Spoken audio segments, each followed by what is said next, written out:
Hello hi दोस्तों, आज मैं आपके लिए ऐसी लड़की की स्टोरी लेकर आया हूँ जो घर से भागी हुई थी, अपने प्रेमी के पास जा रही थी। ट्रेन के एसी कंपार्टमेंट में मेरे सामने की सीट पर बैठी लड़की ने मुझसे पूछा, हेलो, क्या आपके पास इस मोबाइल की सिम निकालने की पिन है?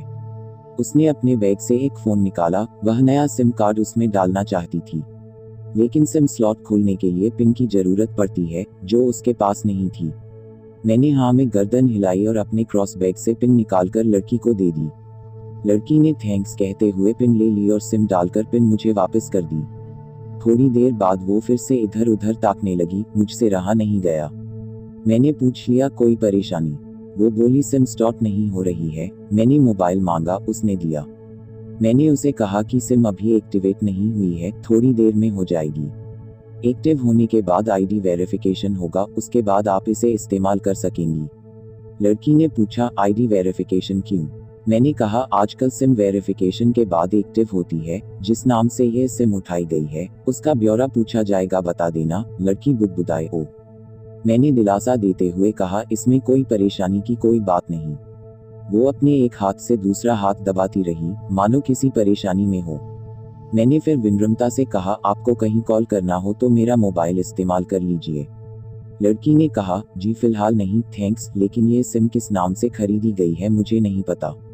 मैंने कहा, एक बार एक्टिव होने दीजिए, जिसने आपको सिम दी है उसी के नाम की होगी। उसने कहा, ओके, कोशिश करते हैं। मैंने पूछा, आपका स्टेशन कहाँ है? लड़की ने कहा, दिल्ली। और आप? लड़की ने मुझसे पूछा। मैंने कहा, दिल्ली ही जा रहा हूँ, एक दिन का काम है। आप दिल्ली में रहती हैं या? लड़की बोली, नहीं नहीं, दिल्ली में कोई काम नहीं, ना ही मेरा घर है वहाँ। तो मैंने उत्सुकतावश पूछा। वो बोली, दरअसल ये दूसरी ट्रेन है जिसमें आज मैं हूँ, और दिल्ली से तीसरी गाड़ी पकड़नी है, फिर हमेशा के लिए आज़ाद। आज़ाद? लेकिन किस तरह की कैद से? मुझे फिर जिज्ञासा हुई, किस कैद में थी ये कम से नल्हड़ सी लड़की?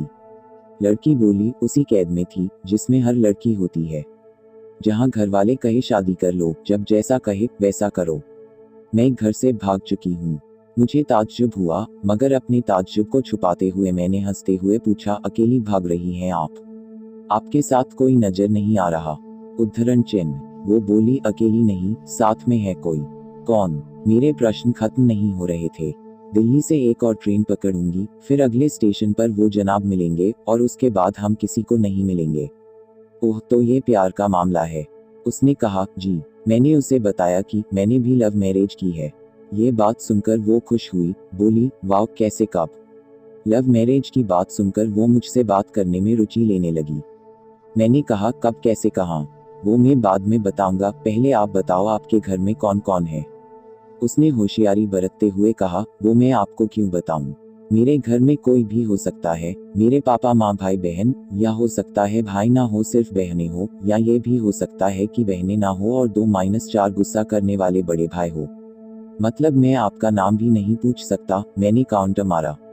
वो बोली, कुछ भी नाम हो सकता है मेरा, टीना, मीना, रीना, कुछ भी। बहुत बातूनी लड़की थी वो। थोड़ी इधर उधर की बातें करने के बाद उसने मुझे टॉफी दी, जैसे छोटे बच्चे देते हैं क्लास में। बोली, आज मेरा बर्थडे है। मैंने उसकी हथेली से टॉफी उठाते बधाई दी और पूछा, कितने साल की हुई हो? वो बोली, 18, मतलब भागकर शादी करने की कानूनी उम्र हो गई आपकी। वो हंसी।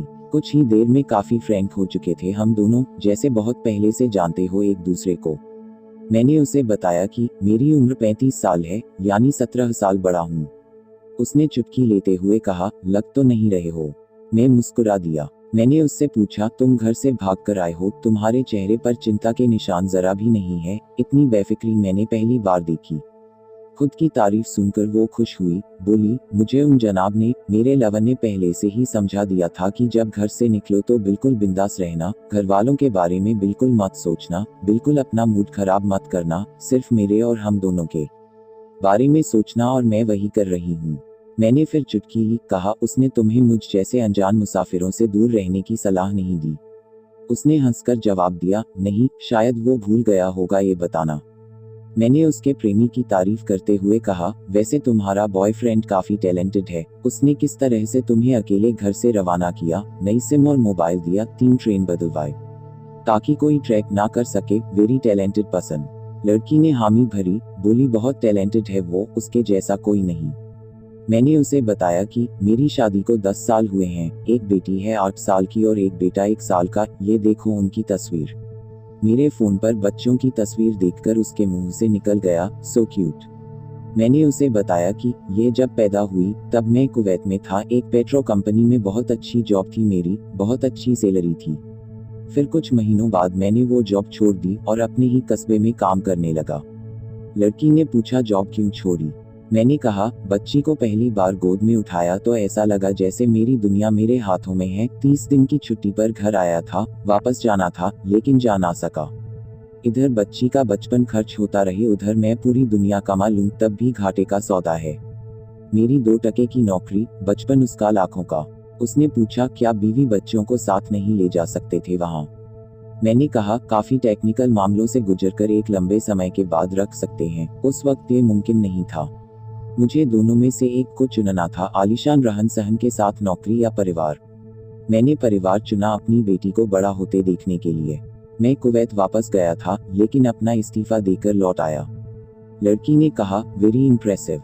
मैं मुस्कुराकर खिड़की की तरफ देखने लगा। लड़की ने पूछा, अच्छा आपने तो लव मैरिज की थी ना, फिर आप भागकर कहाँ गए? कैसे रहे और कैसे गुजरा वो वक्त? उसके हर सवाल और हर बात में मुझे महसूस हो रहा था कि ये लड़की लकड़पन के शिखर पर है, बिल्कुल नासमझ और मासूम छोटी बहन सी।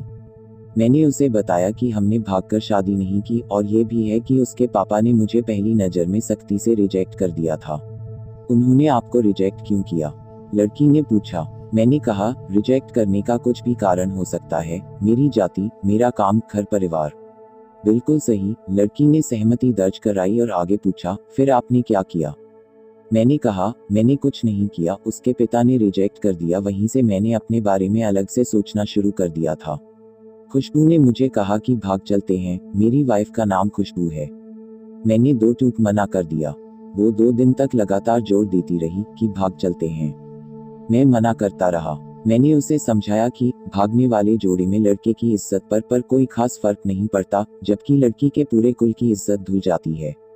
भगाने वाला लड़का उसके दोस्तों में हीरो माना जाता है, लेकिन इसके विपरीत जो लड़की प्रेमी संग भाग रही है वो उल्टा कहलाती है। मोहल्ले के लड़के उसे चालू कहते हैं। बुराइयों के तमाम शब्दकोश लड़की के लिए इस्तेमाल किए जाते हैं। भागने वाली लड़की आगे चलकर 60 साल की वृद्धा भी हो जाएगी, तब भी जवानी में किए उस कांड का कलंक उसके माथे पर से नहीं मिटता। मैं मानता हूँ कि लड़का लड़की को तौलने का ये दोहरा मापदंड गलत है, लेकिन हमारे समाज में है तो यह नजरिया गलत है, मगर सामाजिक नजरिया यही है। वो अपने नीचे का होंठ दांतों तले पीसने लगी। उसने पानी की बोतल का ढक्कन खोलकर एक घूंट पिया। मैंने कहा, अगर मैं उस दिन उसे भगा ले जाता तो उसकी माँ तो शायद कई दिनों तक पानी भी ना पीती, इसलिए मेरी हिम्मत ना हुई कि ऐसा काम करूं। मैं जिससे प्रेम करूं उसके माँ बाप मेरे माँ बाप के समान ही है, चाहे शादी ना हो तो ना हो। कुछ पल के लिए वो सोच में पड़ गई, लेकिन मेरे बारे में और अधिक जानना चाहती थी। उसने पूछा, फिर आपकी शादी कैसे हुई? मैंने बताया कि खुशबू की सगाई कहीं और कर दी गई थी। धीरे धीरे सब कुछ नॉर्मल होने लगा था। खुशबू और उसके मंगेतर की बातें भी होने लगी थी फोन पर, लेकिन जैसे जैसे शादी नजदीक आने लगी उन लोगों की डिमांड बढ़ने लगी। डिमांड मतलब? लड़की ने पूछा। डिमांड का एक ही मतलब होता है, दहेज की डिमांड। परिवार में सबको सोने से बने तोहफे दो, दूल्हे को लग्जरी कार चाहिए, सास और नंद को नेकलेस दो, वगैरह वगैरह। बोले, हमारे यहाँ रीत है। लड़का भी इस रीत की अदायगी का पक्षधर था। वो सगाई मैंने तुड़वा डाली, इसलिए नहीं कि सिर्फ मेरी शादी उससे हो जाए, बल्कि ऐसे लालची लोगों में खुशबू कभी खुश नहीं रह सकती थी, ना उसका परिवार। फिर किसी तरह घर वालों को समझा बुझाकर मैं फ्रंट पर आ गया और हमारी शादी हो गई। ये सब किस्मत की बात थी। लड़की बोली, चलो अच्छा हुआ आप मिल गए, वरना वो गलत लोगों में फंस जाती। मैंने कहा, जरूरी नहीं कि माता पिता का फैसला हमेशा सही हो, और ये भी जरूरी नहीं कि प्रेमी जोड़े की पसंद सही हो। दोनों में से कोई भी गलत या सही हो सकता है। काम की बात यहाँ ये है कि कौन ज्यादा वफादार है। लड़की ने फिर से पानी का घूंट लिया और मैंने भी। लड़की ने तर्क दिया कि हमारा फैसला गलत हो जाए तो कोई बात नहीं, उन्हें ग्लानि नहीं होनी चाहिए।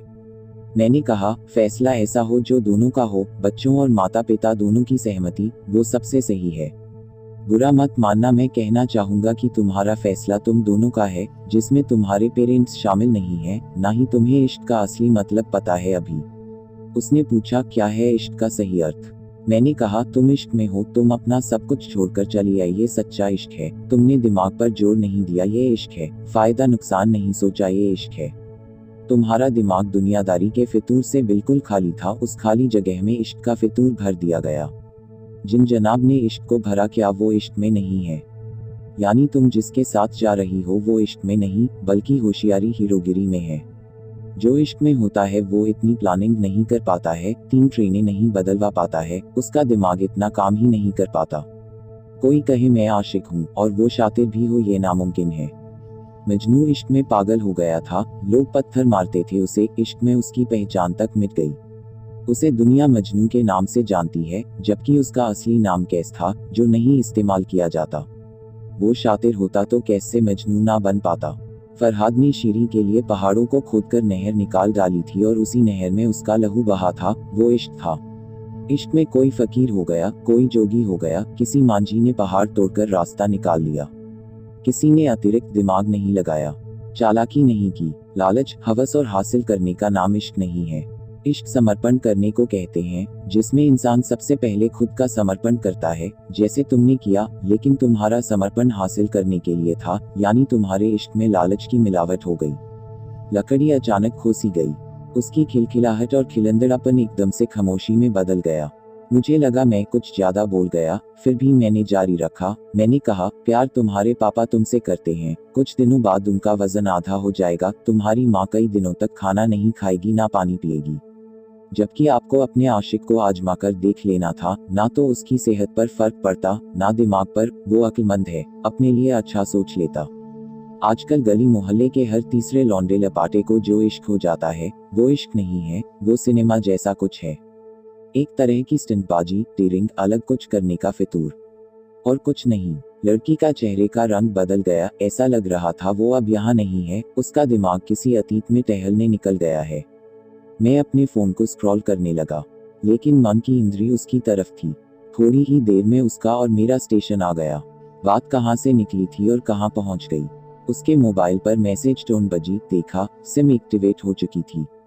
उसने चुपचाप बैग में से आगे का टिकट निकाला और फाड़ दिया। मुझे कहा, एक कॉल करना है। मैंने मोबाइल दिया। उसने नंबर डायल करके कहा, सॉरी पापा, और सिस्क सिस्क कर रोने लगी। सामने से पिता भी फोन पर बेटी को संभालने की कोशिश करने लगे। उसने कहा, पिताजी आप बिल्कुल चिंता मत कीजिए, मैं घर आ रही हूँ। दोनों तरफ से भावनाओं का सागर उमड़ पड़ा। हम ट्रेन से उतरे, उसने फिर से पिन मांगी, मैंने पिन दी। उसने मोबाइल से सिम निकालकर तोड़ दी और पिन मुझे वापस कर दिया। देश की सभी बेटियों को समर्पित।